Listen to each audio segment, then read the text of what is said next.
Hola a todos. Me da mucho gusto verlos. Gracias por venir otra vez a esta sesión.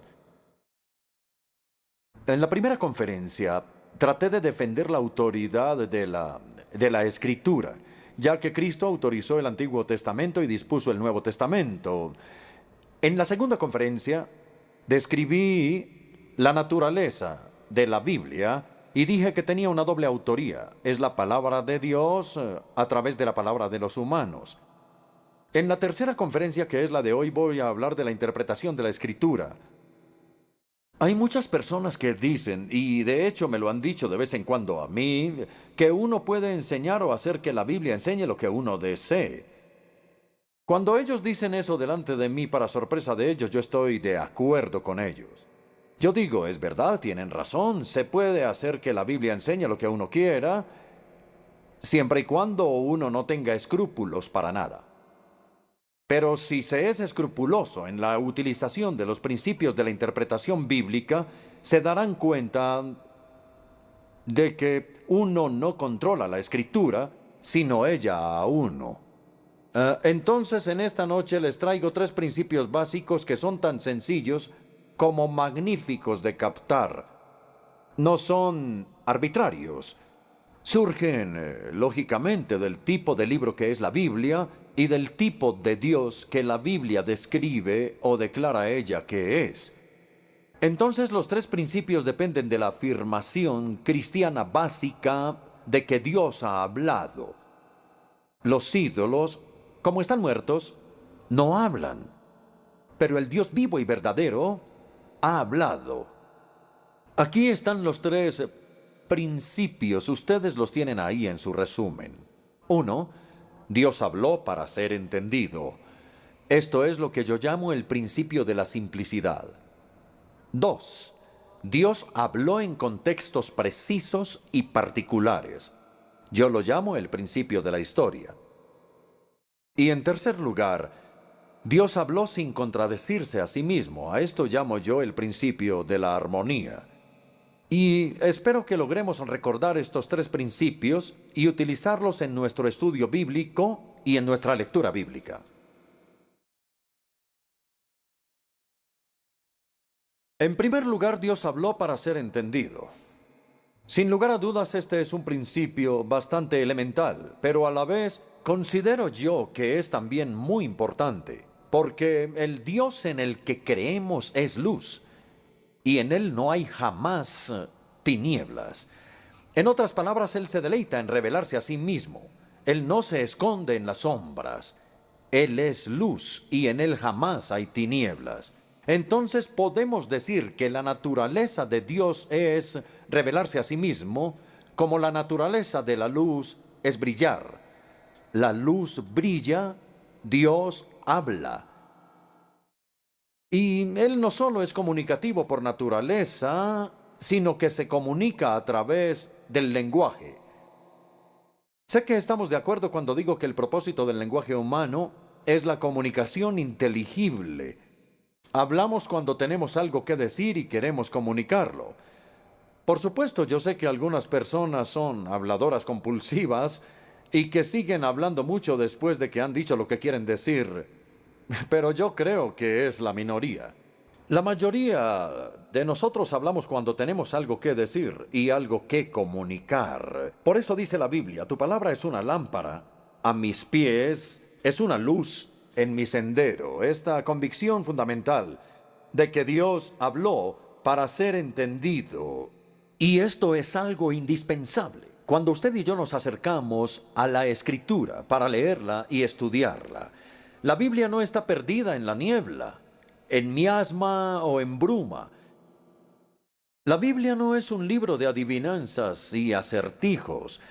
La intención de Dios es iluminarnos y no confundirnos. Y tenemos que tener esa confianza cuando nos acercamos a la Escritura. Esto es lo que los reformadores del siglo XVI querían decir cuando hablaron de la perspicuidad en la Escritura. Fue la palabra que utilizaron para hablar de la transparencia de la Escritura. Perspic es a través, ver a través o transparente. La Escritura tiene una cualidad luminosa. Es verdad que no todo lo que está en la Biblia es fácil de entender. Después de todo, si ustedes recuerdan, el apóstol Pedro escribió en su segunda carta que para él algunas cosas que aparecían en las cartas de Pablo eran difíciles de entender. Y si un apóstol no podía siempre entender a otro apóstol, entonces no sería muy humilde decir que nosotros sí podemos entender todo. Pero lo que los reformadores querían decir con la perspicuidad de la Escritura es que el mensaje central de la Escritura es plano, es decir, la salvación solo por gracia, a través de la sola fe, solamente en Cristo. El camino de la salvación es bastante claro, incluso para que la persona menos educada, aún el niño más pequeño, lo entienda. Entonces, nuestro primer principio es el principio de la simplicidad. Y al leer buscamos el significado llano, natural y obvio del texto en cuestión. Los reformadores alguna vez llamaron a esto el significado literal, pero a lo que ellos se referían era al sentido literal en oposición al alegórico, no al sentido literal en oposición al sentido figurado. Voy a leer una cita de Lutero, el primer gran reformador del siglo XVI. Él escribió: debemos apegarnos solo al significado simple y natural de las palabras, que dan las reglas de la gramática y los hábitos del lenguaje que Dios ha creado entre los hombres. Pero después de haber dicho eso, hay algo muy importante que aclarar, y es que el sentido natural del texto que buscamos no siempre es literal. Algunas veces, muchas veces de hecho, es figurado. Y el sentido común y el contexto con frecuencia nos van a guiar. En sus resúmenes pueden ver que puse 5 ejemplos diferentes. El primero es la utilización que el mismo Jesús hizo de las imágenes vívidas. Jesús reprendió a sus contemporáneos por el literalismo bíblico excesivo. No sé si ustedes ya habían pensado en esto. Tomemos, por ejemplo, uno de los primeros capítulos del Evangelio de Juan. En Juan 3 quedó registrada la entrevista que Jesús tuvo con Nicodemo. Él le dijo a Nicodemo: tienes que nacer de nuevo. Y Nicodemo dijo: ¿Qué quieres decir con nacer de nuevo? ¿Acaso puedo entrar por segunda vez en el vientre de mi madre para nacer? Y él le dijo: en efecto, no interpretes la Biblia de manera tan literal. No estoy hablando de un segundo nacimiento físico literal, sino de un nacimiento espiritual. En el siguiente capítulo, en el Evangelio de Juan capítulo 4, Jesús tuvo un encuentro con la mujer samaritana, si lo recuerdan, al lado de un pozo. Y él le dijo: si supieras quién es el que te habla, tú le habrías pedido y él te habría dado agua de vida. Y ella dice: pero si no tienes un balde, y el pozo es profundo. Y él dijo: en efecto, no interpretes la Biblia de manera tan literal, no hablo de agua del pozo de Jacob, estoy hablando de la vida eterna. También podemos ir al Evangelio de Juan capítulo 6, donde dice: a menos que coman de mi carne y beban de mi sangre, no tendrán vida. Y ellos dijeron: ¿cómo este hombre nos puede dar de su carne para que la comamos? Entonces tenemos que darnos cuenta de que en algunos lugares el autor utiliza imágenes muy vívidas y la idea no es tomarlas tan literalmente. El segundo ejemplo es lo que llamamos expresiones antropomórficas. Antropos es hombre y morfi es forma. Y una expresión antropomórfica es la que habla de Dios como si Él fuera un ser humano. Y entonces los autores bíblicos hacen referencias a los oídos de Dios, a sus ojos, a su boca, a su aliento, a sus brazos, sus manos, sus dedos, a sus pies, incluso sus fosas nasales. Pero nosotros sabemos, porque Jesús nos lo dijo, que Dios es espíritu. Como Él es espíritu, no tiene oídos, ni ojos, ni nada del resto. Se trata de una expresión antropomórfica que habla de Dios como si fuera un ser humano. Un ejemplo que me gusta está en el segundo libro de Crónicas, capítulo 16, versículo 9, donde leemos: el Señor recorre con su mirada toda toda la tierra y está listo para ayudar a quienes le son fieles. Y no esperamos ver nosotros un par de ojos que recorren toda la tierra, no. Y sabemos perfectamente que lo que significa es que Dios está alerta, busca personas a quienes Él pueda ayudar de verdad, ayudarlas en todo. Estas son las expresiones antropomórficas. El tercer ejemplo es la poesía. Hay mucha poesía en la Biblia. El mejor ejemplo, creo yo, es el Salmo 19. Los cielos cuentan la gloria de Dios y el firmamento proclama la obra de sus manos. Y un poco después en el Salmo el salmista dice, el sol nace de un extremo de los cielos. Eso no nos obliga a tener una perspectiva precopérnica del universo, sino que en 3 versículos sucesivos del Salmo 19, el sol es comparado con alguien que mora en una carpa, que mora en el tabernáculo, con el novio que sale de la cámara nupcial y con un atleta que está recorriendo el cielo. Y cuando en 3 versículos el sol es comparado con alguien que mora en una carpa, con un novio y con un atleta, uno no sabe que no es prosa, eso es poesía. Nuevamente es un lenguaje figurado y no es una declaración científica. Así que estemos preparados para encontrarnos con pasajes de la Escritura que son poéticos. El siguiente ejemplo, el número 4, es el libro de la Revelación, el Apocalipsis, que es el último libro de la Biblia. Este libro está lleno de imágenes más extrañas y maravillosas aún, con dragones y el cordero y el resto.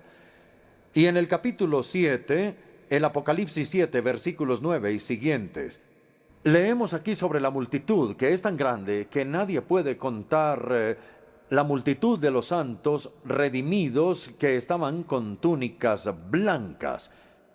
Y Juan le pregunta al ángel que le está interpretando quiénes son los que están vestidos de blanco. Y el ángel responde, ellos son los que han lavado y blanqueado sus túnicas en la sangre del cordero. Bueno, yo confieso que nunca he intentado lavar mi ropa en la sangre de un cordero. Eso es un concepto bien extraño. E incluso si intentáramos hacerlo, sabríamos que la ropa no quedaría blanca. De modo que es un ejemplo y nosotros sabemos exactamente lo que quería decir, que los redimidos que estaban frente al trono de Dios son aquellos que han venido a la cruz, donde la sangre del cordero fue derramada y pusieron su confianza en Cristo como su Salvador y como resultado han sido limpiados para poder entrar a su presencia. El quinto ejemplo es un poco más controvertido. Voy a tratar de mostrarlo. Es lo que yo llamo la cuestión de la perspectiva desde la cual los autores bíblicos están mirando. Los autores bíblicos registraron varias cosas desde el punto de vista ordinario del observador. Nosotros hacemos lo mismo. Muchas veces decimos que el sol sale por el oriente y se pone por el occidente, pero sabemos que eso no es cierto. El sol está quieto y es la tierra la que se mueve en realidad. Pero utilizamos este lenguaje porque es lo que el observador ve y piensa. Y la Biblia con frecuencia hace lo mismo. Esto nos da luz, y esto es algo que es más controvertido aún. Nos da luz sobre la utilización de palabras como cada y todo. Déjenme argumentar que esas palabras no deben ser necesariamente entendidas en un sentido absoluto, cada y todo, porque algunas veces pueden ser utilizadas de una manera que es relativa para el narrador. Yo en lo personal pienso que esto se aplica al diluvio del Génesis. En Génesis 7, versículo 19 dice, y todos los montes altos que había debajo de los cielos fueron cubiertos. Esto querría decir que hubo un diluvio universal. He leído el libro que se llama El diluvio universal, y ese es el argumento, porque como la Biblia lo dice, seguramente fue universal.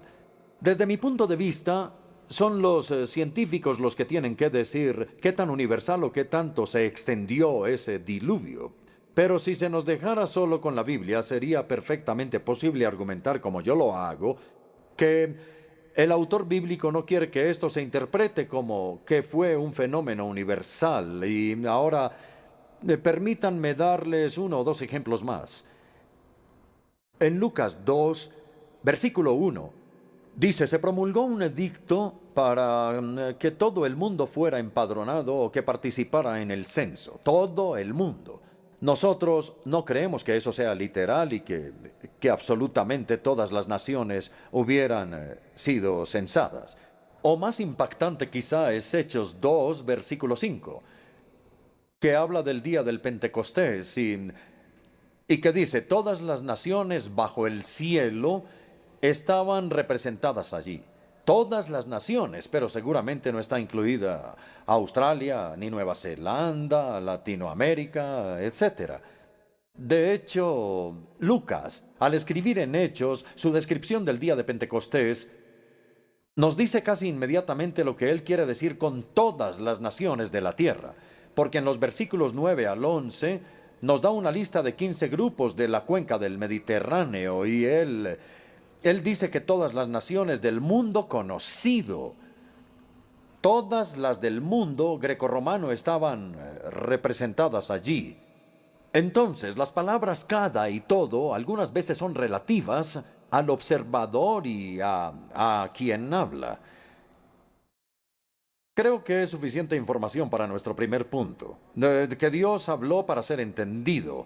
Examinemos el principio de la simplicidad, que es buscar el significado natural del texto. Ahora vamos al segundo punto.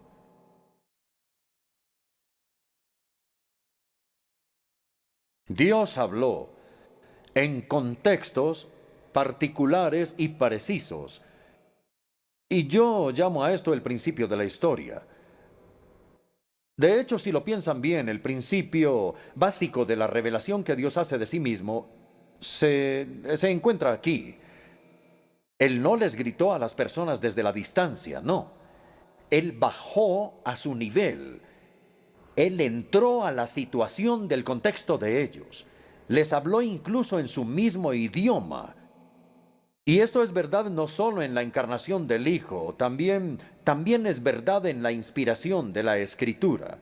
Dios habló en sus propios idiomas.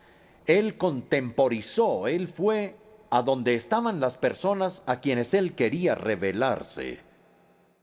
Y dicho sea de paso, en nuestra manera de comunicarnos o de enseñar y de predicar debemos aprender a hacer lo mismo, a ponernos en el nivel de las personas.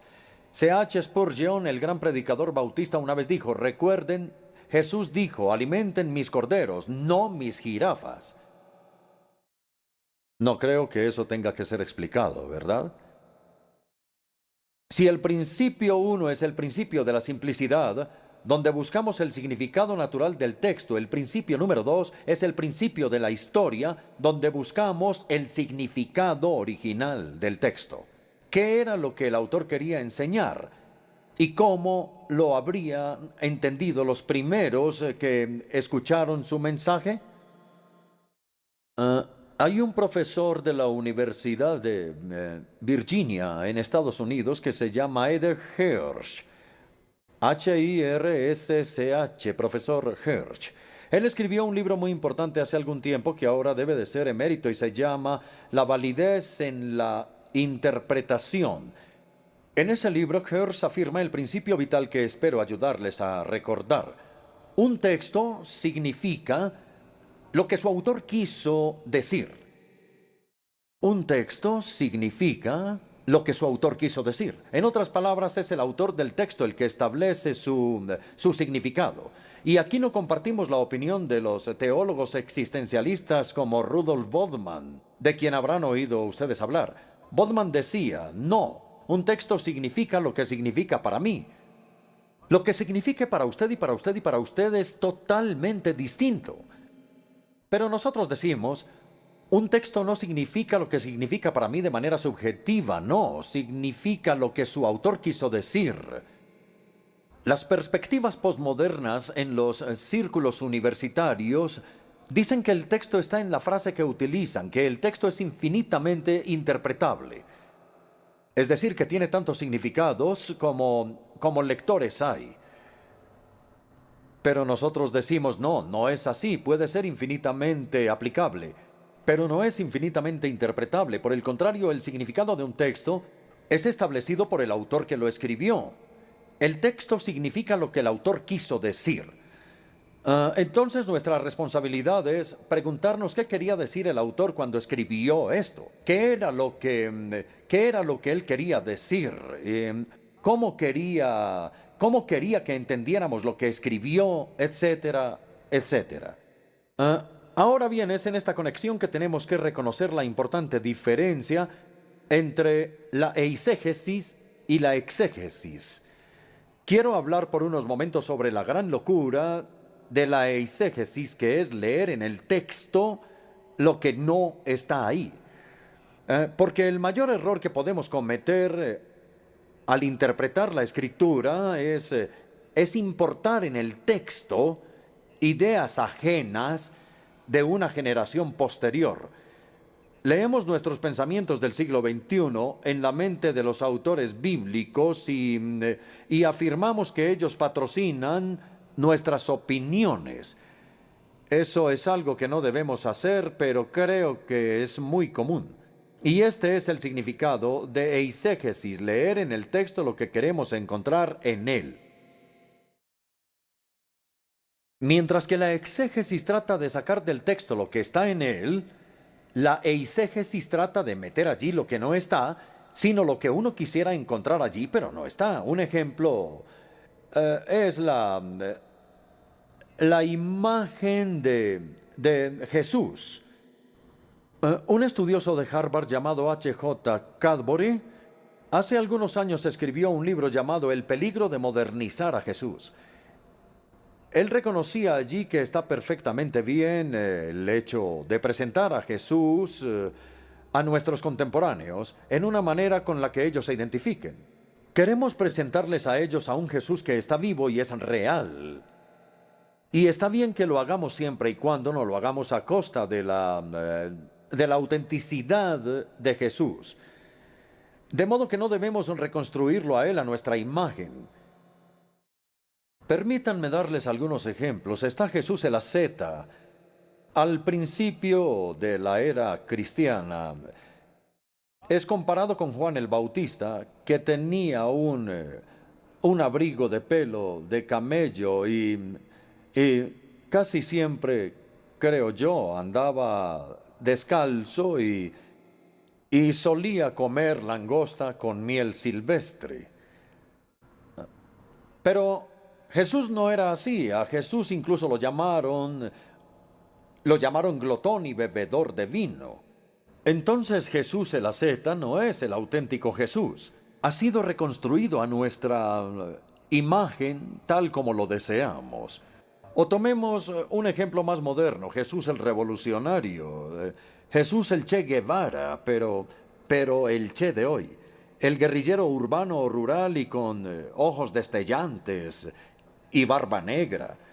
Pero de nuevo Jesús no era un revolucionario, no es una verdadera imagen de él.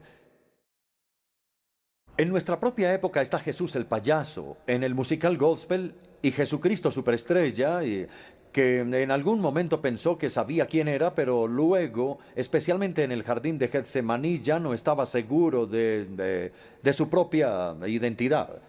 Entonces cantaba: antes estaba inspirado, pero ahora estoy triste y cansado. Luego tenemos a Jesús, el fundador de la empresa moderna. ¿Han oído hablar de él? Bueno, fue un libro escrito por un hombre llamado Bruce Barton en Estados Unidos. Este hombre era un publicista de Madison Avenue y escribió un libro sobre Jesús y trató de demostrar que todos los principios de la empresa moderna se encontraban en las enseñanzas de este joven judío, como él decía. Pero él decía hacia el final del libro: ¿no saben lo que Jesús dijo cuando era joven? ¿No? Dijo: ¿acaso no saben que en los negocios de mi padre me es necesario estar? Hay varias de esas imágenes que nos gustan y es comprensible, pero debemos evitar eso. Debemos estar seguros de que nuestra misión de presentar a Jesús a nuestros contemporáneos no no perdamos su autenticidad. Voy a continuar. Vamos al punto B, que se llama la disciplina de la exégesis. La exégesis bíblica en el principio de la historia es la disciplina que requiere tanto integridad para rehusarnos a torcer la escritura, como sensibilidad para utilizar nuestra imaginación para recrear la situación en la que los autores bíblicos se encontraron. Tenemos que luchar por librar a nuestra mente de la perspectiva moderna y de las presuposiciones modernas. Tenemos que meternos en la situación de los autores bíblicos. Tenemos que recrear su contexto histórico y entender su idioma como ellos lo usaron y como los oyentes debieron haberlo entendido. Todo eso es la disciplina de la exégesis. Calvino lo dijo de una manera hermosa. Yo creo que Calvino es el mejor expositor bíblico que Dios le ha dado a la Iglesia. Él tenía un entendimiento increíble para su edad en el siglo XVI y él dijo esto: la primera regla de un intérprete es dejar que el autor diga lo que dice y yo quiero hacerle decir lo que dice. La primera regla del intérprete es dejar que el autor diga exactamente lo que dice y transmitirlo como tal. Un ejemplo que quiero darles se encuentra en el Evangelio de Juan, cuando Jesús está hablando con Nicodemo y le dice: tienes que nacer del agua y del Espíritu. Ahora bien, la Iglesia Católica Romana enseña que nacer del agua es el bautismo. Y hay otras personas que enseñan lo mismo hoy. Pero eso no puede ser correcto, porque Jesús instituyó el bautismo después de la resurrección y habló con Nicodemo al puro principio de su ministerio. Entonces, ¿cómo lo entendió Nicodemo? Eso es lo que nos tenemos que preguntar hoy. ¿Cómo entendió Nicodemo la necesidad de nacer del agua y del Espíritu? Bueno, en ese mismo tiempo en el río Jordán, Juan el Bautista contrastaba la palabra con el Espíritu. Él dijo: yo bautizo con agua, Él los bautizará con el Espíritu Santo. Y luego Jesús dijo: bueno, a menos que tengan ambos, a menos que vayan a donde Juan el Bautista para arrepentimiento y perdón de pecados, no pueden luego venir a mí y nacer del Espíritu. Ahora bien, ya sea que ustedes estén de acuerdo o no con esa exégesis, aclaremos lo que intentamos hacer, cómo Nicodemo entendió lo que Jesús estaba diciendo. Ahora voy a concluir el segundo principio. La preocupación por descubrir la intención del autor, el contexto del autor, su idioma, se llama comúnmente la exégesis gramático-histórica. Su meta es establecer el significado original del texto bíblico. Hasta ahora hemos visto que como Dios habló para ser entendido, podemos afirmar el principio de la simplicidad y buscar el significado natural del texto. Como Dios habló en contextos precisos, afirmamos el principio de la historia para buscar el significado original del texto. En tercer lugar, como cuando Dios habló no se contradijo a sí mismo, podemos afirmar el principio de la armonía y buscar el sentido general del texto, que es iluminado por otras partes de la Escritura. Todo esto, estos tres principios surgen de la verdad que Dios ha hablado y la forma como Él lo ha hecho. Lo que encontramos en la Escritura es una combinación notable de diversidad y de unidad. La revelación de Dios es rica en diversidad, en énfasis teológico y en medios literarios, como lo vimos la semana pasada. Sin embargo, a pesar de su gran diversidad, la revelación que Dios hace de sí mismo es consistente en toda la Escritura. Como lo leemos al principio de Hebreos, el mismo Dios que habló a nuestros antepasados en otras épocas por medio de los profetas en estos días finales ha hablado por medio de su Hijo.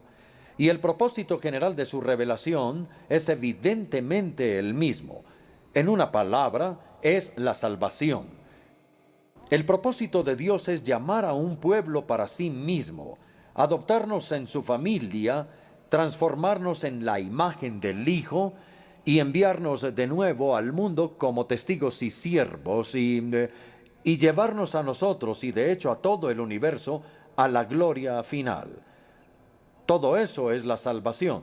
De modo que la salvación es una palabra grande e incluye la totalidad del propósito de Dios para nosotros en Cristo, que es la razón por la cual la Escritura da testimonio de Cristo, y el gran propósito de la Escritura es dado a conocer a Él. También considero importante recordarles que la revelación de Dios es absolutamente progresiva. O si lo prefieren, la revelación de Dios ha sido acumulativa. No en el sentido de que Dios haya contradicho lo que reveló antes, sino en el sentido de que lo amplía. Muchos de ustedes, estoy seguro, son profesores y otros padres. Y si ustedes son sabios, nunca les enseñarán a sus hijos en un momento lo que necesitan contradecir en otro momento. Si ustedes hacen eso, pierden su credibilidad como profesores. Tomemos la Trinidad. Es un ejemplo. En el Antiguo Testamento se hace énfasis en la unidad de Dios. Es decir, que el Señor nuestro Dios es un solo Señor y amarás al Señor con todo tu ser. Pero también es cierto que el Antiguo Testamento tiene algunas pistas de la pluralidad de la divinidad. En Génesis 1 dice, hagamos al hombre a nuestra semejanza. Es una pluralidad de la divinidad. O por ejemplo, santo, santo, santo. Y hay muchas otras pequeñas pistas de la pluralidad, pero el énfasis principal del Antiguo Testamento se hace en la unidad de Dios. Y el énfasis principal del Nuevo Testamento se hace en la Trinidad. Pero Dios no iba a poder revelar su Trinidad hasta después de que su pueblo captara su unidad completa. Cito de nuevo a Lutero, me siento orgulloso de Lutero. Él dijo, aunque leemos la Biblia hacia adelante, solo la podemos entender hacia atrás. En otras palabras, debemos dejar que el Nuevo Testamento explique e interprete al Antiguo.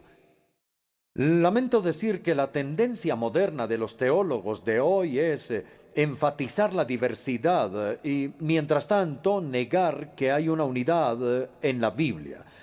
Ciertamente afirmamos que hay diversidad en la Escritura, pero no a costa de sacrificar la unidad. Como Pablo lo escribió, hay un solo cuerpo, un solo espíritu, un solo Señor, una sola fe, una esperanza, un bautismo, un solo Dios y Padre de todos. Se enfatiza fuertemente en la unidad.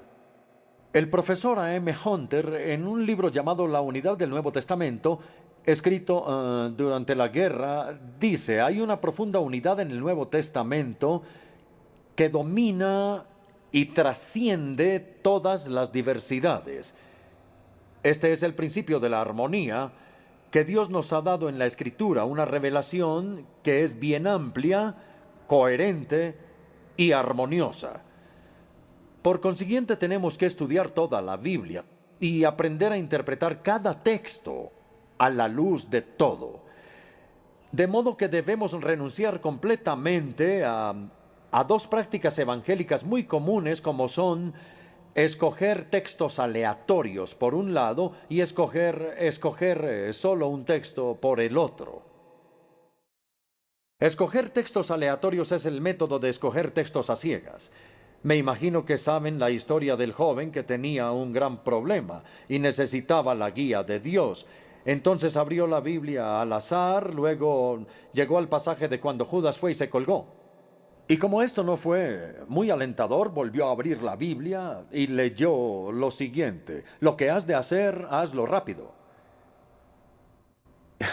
Y así sucedió. Tratemos de no tomar textos aleatoriamente. Recordemos que nuestros ancestros tenían algo que ellos llamaban cajitas de promesas. Era una pequeña caja en la que había pequeños pergaminos que tenían escritas diferentes promesas bíblicas, y luego el pergamino era enrollado y atado con una pequeña cinta de colores. Y cuando ellos necesitaban orientación, entonces cerraban los ojos y sacaban una promesa de la cajita de promesas. No tengo duda alguna de que Dios puede guiarnos de esa manera. No vamos a limitar a Dios, no. Pero no es la manera normal como Dios guía a su pueblo. La Escritura no es una antología de frases no relacionadas. No, esto no sería coherente. No seleccionemos textos al azar, ni tampoco nos concentremos en un solo texto. Centrarse en un solo texto es imaginarse que un asunto puede ser resuelto citando solo un texto, y no es así. Algunas veces, sin lugar a dudas, puede ser así, pero la revelación de Dios sobre cualquier tema es mucho más amplia que lo que se puede deducir de un texto. Debemos conocer toda la Biblia para que podamos dejar que la Escritura interprete la Escritura. De allí la necesidad de este estudio completo y de esta completa exposición en el altar. Entonces, en contraste con estas dos prácticas de las que tenemos que arrepentirnos, hay dos responsabilidades correspondientes. Debemos aprender a sintetizar y a armonizar.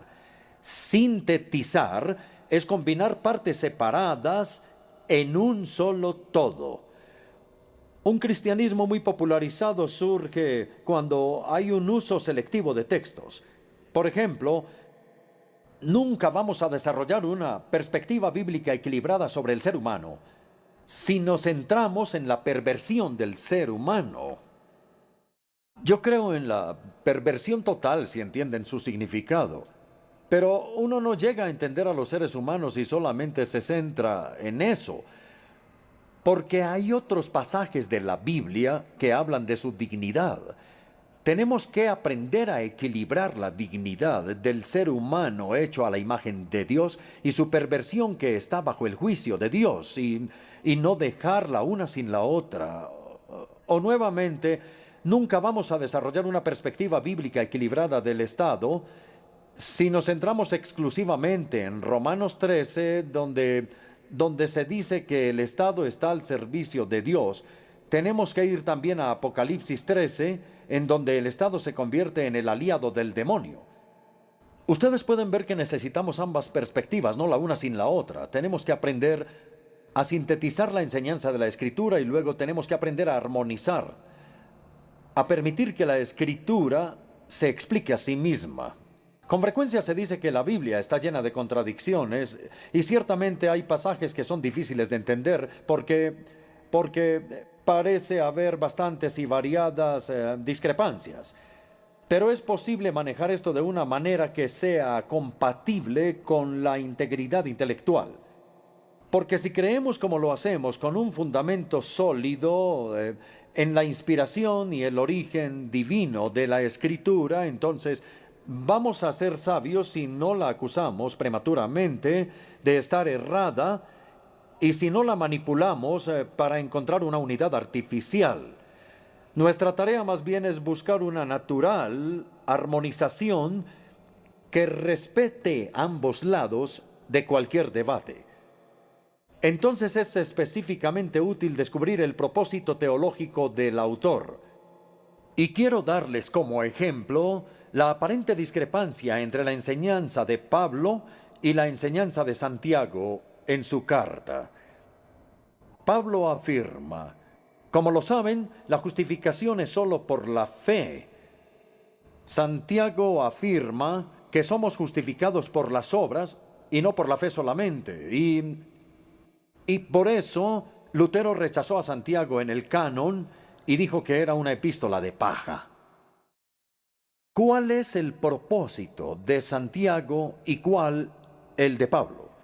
Esta es la pregunta que tenemos que hacernos para permitir una armonización. Pablo y Santiago estaban respondiendo a dos desviaciones teológicas distintas. Tenían oponentes diferentes en mente. Pablo se oponía a los judaizantes, y los judaizantes decían que la justificación es por las obras.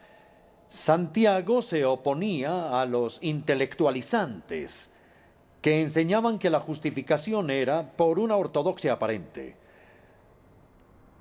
A los judaizantes Pablo les dijo, la justificación no es por las obras, sino solo por fe. A los intelectualizantes Santiago les dijo, no es por una fe infértil, sino por una fe viva que hace obras. Entonces ambos apóstoles aclararon la naturaleza de una fe auténtica, es decir, que hay una confianza viva que se traduce en buenas obras. En Santiago 2, versículo 18 dice, yo te mostraré la fe por mis obras. Mientras que en Gálatas 5:8 leemos una frase de Pablo que dice, la fe obra a través del amor. Así que como ven, ambos pensaban que una fe auténtica hace obras, pero Pablo hace énfasis en la fe que se traduce en obras, mientras Santiago hace énfasis en las obras que vienen de la fe.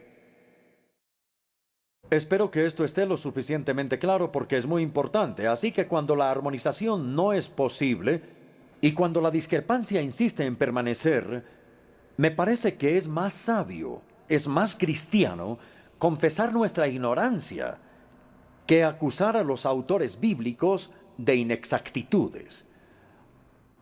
Ahora resumiré el tercer principio. La Escritura es un coherente y orgánico todo. Por eso la llamamos la palabra de Dios. La Escritura salió de una mente y de una boca, aunque la verdad tuvo la intervención de muchas mentes y muchas bocas. Fue el tema de la semana pasada. Debido a la doble autoría de la Escritura, esperaríamos a priori una combinación de diversidad y de unidad.